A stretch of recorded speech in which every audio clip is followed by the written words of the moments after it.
আসসালামু আলাইকুম ওরহমতুল্লাহি ওবরাকাতু। আজ আমরা আলোচনা করব এমন কিছু ভাই আছি আমরা যারা কোরবানি করব, কিন্তু তাদের কোরবানিগুলো কবুল হবে না। এমন ৫ প্রকারের মানুষ রয়েছেন যাদের কোরবানি আল্লাহ রাব্বুল আলামিন কবুল করবেন না।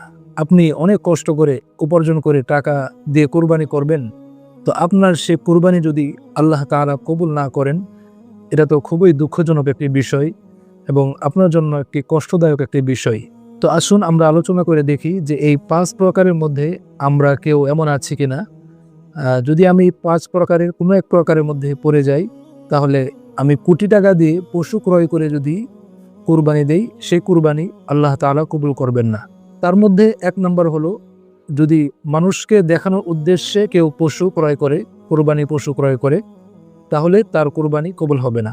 কোরবানি হতে হবে, কোরবানি পশু ক্রয় করতে হবে একমাত্র আল্লাহর সন্তুষ্টির জন্য, মানুষকে খুশি করার জন্য, বা মানুষ যেন আমাকে ভালো বলে যে আমি কোরবানি দিচ্ছি, এমন উদ্দেশ্যে যদি আমি কোরবানি পশু ক্রয় করি, এই পশু দ্বারা কোরবানি করলে আমার কোরবানি আল্লাহর কাছে কবুল হবে না। কারণ সমস্ত আমল হচ্ছে নিয়তের উপর নির্ভরশীল।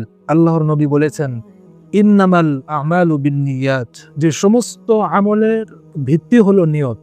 নিয়ত যদি ভালো হয়, ওই আমলটি ভালো হয়, আর নিয়ত যদি খারাপ হয়, তাহলে ওই আমল আল্লাহর কাছে গ্রহণযোগ্য হয় না। তার মানে এই নয় যে খারাপ কাজ যদি ভালো নিয়তে করি সেটা ভালো হয়ে যাবে, বিষয়টি কিন্তু এমন না। বরং যে কোনো ভালো কাজ, নেকের কাজ আমরা যখন করব, সেটা একমাত্র আল্লাহর সন্তুষ্টির জন্যই করব। এরপর হারাম উপার্জন দিয়ে কোরবানি করলে কোরবানি আদায় হবে না। আপনার উপার্জন যদি হারাম হয়, ওই হারাম টাকা দিয়ে কোরবানি করলে আপনার কোরবানি হবে না।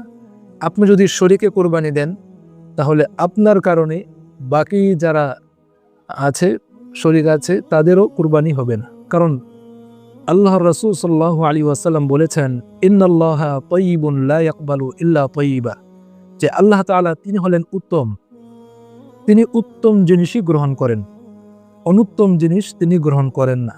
আপনার এই পশু অনুত্তম উপার্জনের টাকা দিয়ে ক্রয় করেছেন, এটা আল্লাহ তাআলা কখনোই কবুল করবেন না। তৃতীয় হলো, ওই সকল লোক যারা সামাজিক খাতিরে কুরবানি করেন, অর্থাৎ কুরবানি না করলে কেমন দেখা যায়, মানুষ কি বলবে যে আমার অর্থবিত্ত রয়েছে, তো সামাজিক এই সম্মান রক্ষা করতে গিয়ে যদি আমরা কুরবানি করি, এই কুরবানিও আল্লাহ তাআলা কবুল করবেন না। এরপর ওই সকল পশু দ্বারা কুরবানি করলে কুরবানি আদায় হবে না, যে সকল পশু ত্রুটিযুক্ত, যে সকল পশুর মধ্যে ত্রুটি রয়েছে, এমন পশু দ্বারা কুরবানি করলে কুরবানি আদায় হবে না।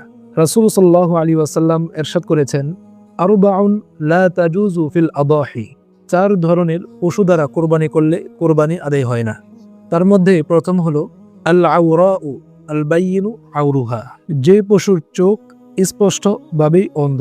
এরপর ওয়াল মারিদাতু আল বাইয়িনু মারাদুহা, ওই পশু, যে পশুর যে রুগ্ন, এই বিষয়টা স্পষ্ট।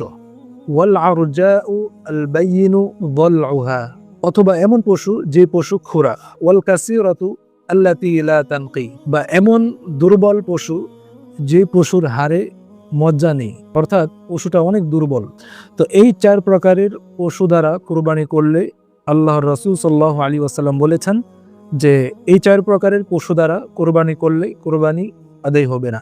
এই হচ্ছে ৪ শ্রেণী। পঞ্চম শ্রেণী হলো, যদি কোনো পশু আল্লাহর নাম ছাড়া জবাই করা হয়, তাহলে ওই পশু দ্বারা কোরবানি আদায় হবে না। এজন্য আমরা যারা কোরবানি দিব, আমরা খুবই সতর্কতার সাথে কোরবানি দেওয়ার চেষ্টা করব। কোরবানির বিষয়টা হচ্ছে নামাজের মতো, অর্থাৎ নামাজে যখন আমরা দাঁড়াই, আল্লাহু আকবার বলি, তাকবীরে তাহরিমা বলার কারণে নামাজের বাহিরে আমরা যা করতে পারি, নামাজের ভিতরে কিন্তু সেই কাজগুলো আর করতে পারি না, এবং সেটা সালামের আগ পর্যন্ত সেই তাকবীরে তাহরিমার প্রভাবটা কিন্তু থাকে। অর্থাৎ আল্লাহু আকবার বলে আমি নামাজের বাহিরের সব কাজকে হারাম করে ফেললাম, নামাজের বাহিরের কাজগুলো নামাজে করতে পারবো না।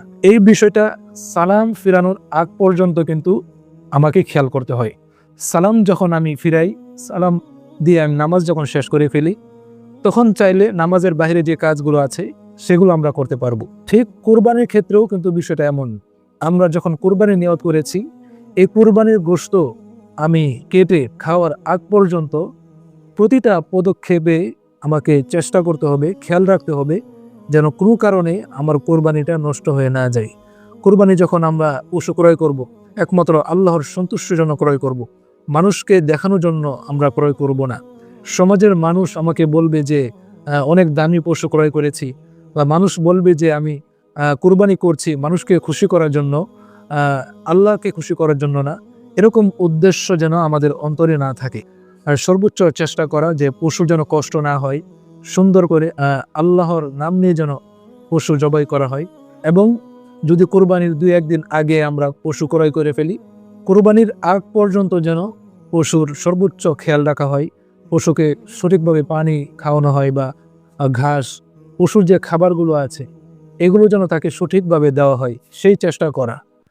অর্থাৎ পশুকে কোনোভাবে কষ্ট না দেওয়া, এবং কোরবানি যেন নষ্ট না হয়ে যায়, কোরবানি যেন সঠিকভাবে আদায় হয়, একমাত্র আল্লাহ তাআলাকে খুশি করার জন্যই যেন আমাদের কোরবানি হয়, সেই চেষ্টা আমাকে করতে হবে। আল্লাহ তাআলা আমাদের কোরবানিগুলোকে যেন আমরা সঠিকভাবে আল্লাহর সন্তুষ্টির জন্য করতে পারি। আল্লাহ তাআলা আমাদেরকে তৌফিক দান করুন।